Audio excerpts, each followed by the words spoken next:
Hey everybody, and welcome back to Cheapskate Garage. Today is part 3 of our maintenance job we're doing on our F-150 here. And today we're going to be replacing the mass airflow sensor. Now, in the first video, we disassembled the whole air intake assembly. We took the air intake tube, the airbox, and the throttle body out.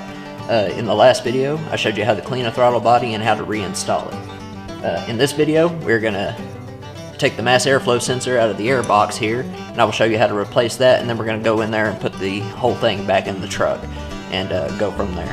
So stay tuned and hope you enjoy. Alright everybody, we're here on my makeshift workbench. So this here is the airbox assembly. Right here is our mass airflow sensor, and to get that out we're going to need a T20 Torx bit. Now I don't have the one that attaches to the ratchet, but I do have the Torx T20 screwdriver, so we're going to use that here today. Now this is real simple. All you got to do is, there's these two bolts here, and you're going to undo those. They're real easy. And just unscrew these. Get them nice and loosened up there.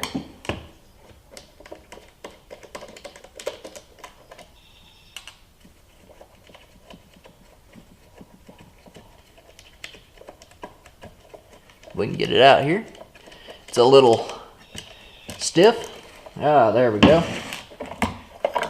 Alright, and this here is your mass airflow sensor. Now, normally, if you just wanted to clean it, you would just take this out of here, unhook everything, make sure everything's good, and you would use this here. This is a CRC mass airflow sensor cleaner.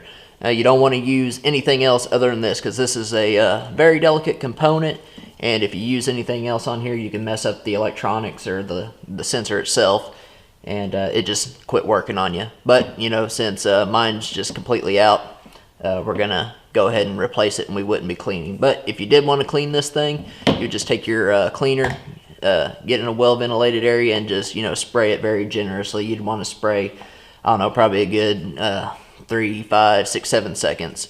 Clean it up real good, let it dry, do it all again, and yeah, just keep doing that until you're satisfied with it being clean, and then you just let it dry and pop it right back in there. But since this thing is toast, we're just going to go ahead and toss it aside here, not worry about this. We'll save this for another day. And the mass airflow sensor we will be putting back in here is a Duralast, and I will put the part number right there. It's a DL-3001. So if you have the F-150, the 2004 through 2008, this is the Duralast mass airflow sensor. And I know a lot of people like the Motorcraft sensors, like to go back all Motorcraft. Me, I'm a cheapskate, so I will go generic whenever I can. Now this mass airflow sensor here, it has a lifetime warranty on it, and whenever I bought it, which was today, there is a $20 rebate on it. So this originally was $92.49. With the $20 mail-in rebate, that's going to come up, or bring it down to $72.49. So I saved myself 20 bucks there, and probably saved a little bit more on the Motorcraft. I want to say the Motorcraft sensor is $120. So saved a little bit of money, probably close to $40 by going with Duralast, and it does have a lifetime warranty. So if it goes out, we just take it up to AutoZone, they'll replace it for free, and we're good to go. So we're gonna take this and put it back in here. But first, what I'm gonna do is clean this dirty box up just a little bit. I ain't really too worried about the outside, but we're gonna clean up in there. I don't know how well you can see that. We'll see if the light will work for a few minutes. Yeah, it's pretty dirty in there. So I'm gonna give that a quick wipe out, and then I will show you how to put the sensor back in here. Alright, we got that nice and wiped out there. There was a little bit of gunk in there, some what looked like leaves and stuff that the filter didn't quite catch. So we went ahead and wiped that out of there, made sure there was no big debris or anything in there. So we're going to go ahead and take this filter out of the, or sensor out of the box here. And it's in a nice little plastic wrap. We're going to do this very carefully. Grab my pocket knife here. Like I said, you want to be careful. You don't want to damage the sensor. Always cut away from yourself there. We'll dig this out.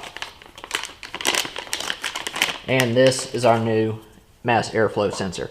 Now there should be a thing on the side here. Normally if you were going motorcraft, it would be shiny side up. So we'll have a look at the old sensor. As you can see, it's plastic on both sides here. So we'll take a quick look at the old sensor and do a quick comparison to kind of see how it is. Okay, you can see how on the old sensor that one little hole here is in the top corner, and this one has that same hole. It's hard to see because this is nice and shiny, and then the bottom would have this, but since this is plastic on both sides, it was a little difficult to tell. So if you do get this filter, be aware of that. You don't want to put it in there upside down. So kind of compare with the old one. Remember, if you got the Motorcraft, it'd be shiny side up, but since this one doesn't have shiny on it, just, you know, compare the holes and the features here and see how it's different on the back and on the front. So we'll go ahead and put this thing back in there, get it bolted in, and then we'll get the whole thing back in the truck.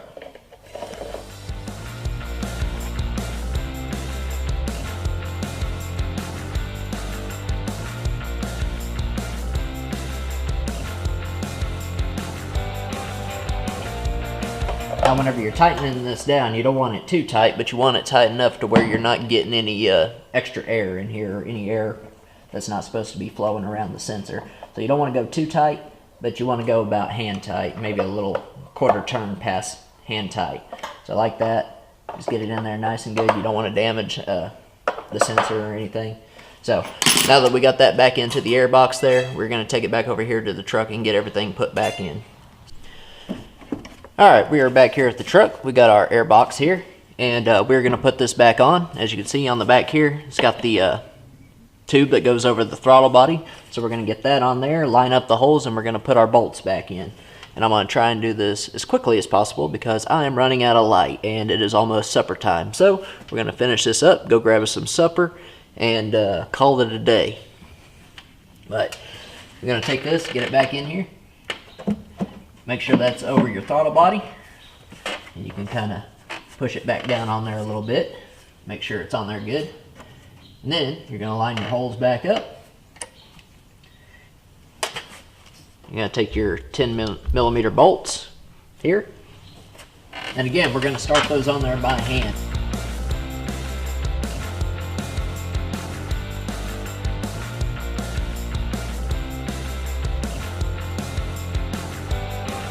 Alright, we got those all tightened down on there by hand, so now we're going to take our ratchet and give them a good tighten here.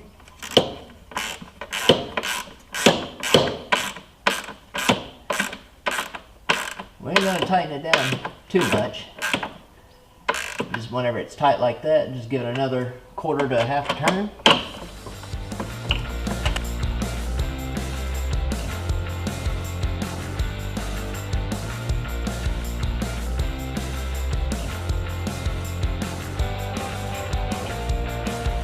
And those are nice and tight down there. Now I'm going to have to do something about this light here real quick, so we will just turn that thing off there, and hopefully it's not too dark to see. But if you remember, on this side, we had that little plug-in right here, so we're going to plug that right back in here. Make sure the switch is in the up position. Make sure that's on there and it ain't coming off. Now we're going to plug our mass airflow sensor back in, and that is right here. And we're just going to make sure everything lines up here. Push it on there till it clicks, and pop our little red safety tab back down, and make sure it doesn't come out of there. And now we're just going to put our air intake tube back on and give her a try. Alright, got the air intake tube. And what I like to do is stick this back into the fender first, since it is usually the biggest pain. So we'll get that working back in there. Oh, and what do you know, it actually went in there. First try. So, we just kind of go in at an angle like this right here. Make sure that pops down in there. Make sure it's secure. And double check our tube going into the fender over here. Make sure it's in there secure. And then we're going to take our 8mm bolt here and put it back in here.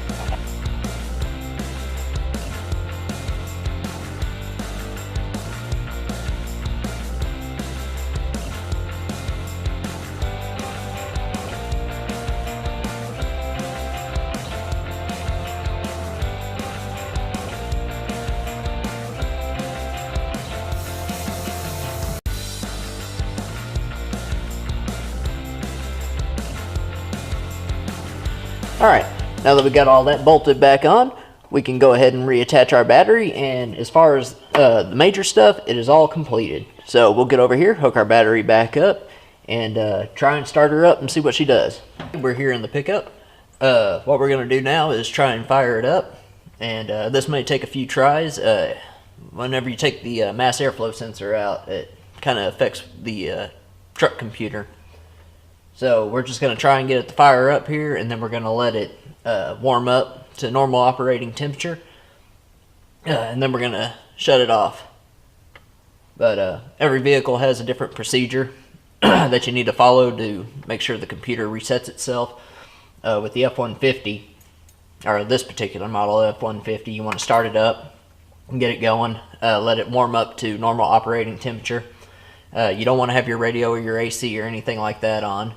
And you're going to want to shut it off and start it up, let it idle normally, and then turn your AC and let it idle with the AC on for about a minute, and then you're going to want to take it for a test drive, and it needs to be at least 10, 15, 20 miles. Let everything run and get itself set up and ready to go. So we're going to go ahead and get it started here and see what she does.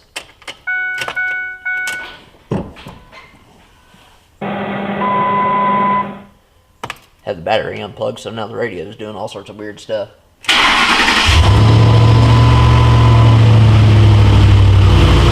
Well, that was awesome. Fired up the first try. What do you know? The check engine light's off.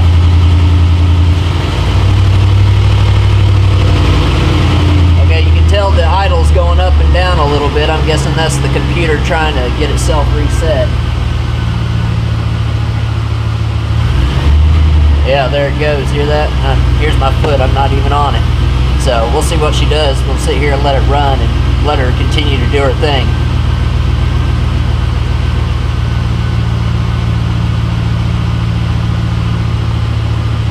You can hear the idle coming down now.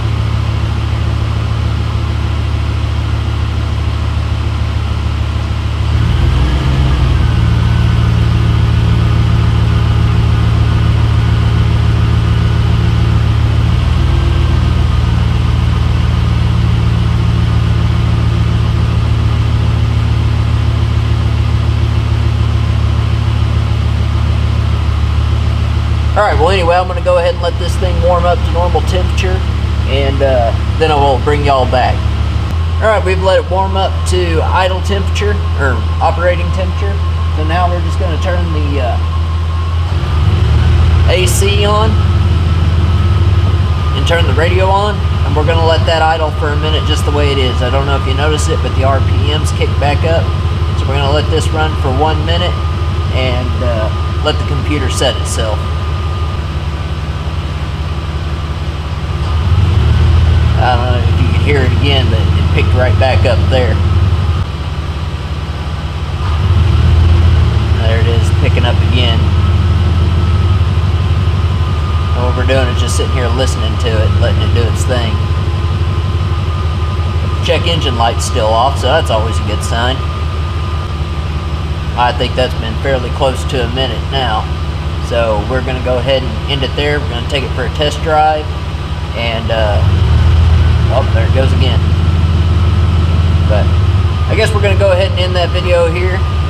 I'll take it for a test drive, get it all up and running, and let y'all know how it's doing here in a bit. Alright everybody, just giving a quick update on the F-150 here. I didn't get to finish my video. The weather kind of took a bad turn after the test drive last night, and I didn't really feel like messing with it out in the cold and the snow. So, it is running good. No more issues. Check engine light has never came back on, and it is running like a brand new one. So we're just going to go ahead and end this video here. But stay tuned for the next one. We're going to go through, I'm going to show you how to change out an air filter, and at the end of that video we will go through and actually break down how much we actually saved on doing this project ourselves. So we'll see you then.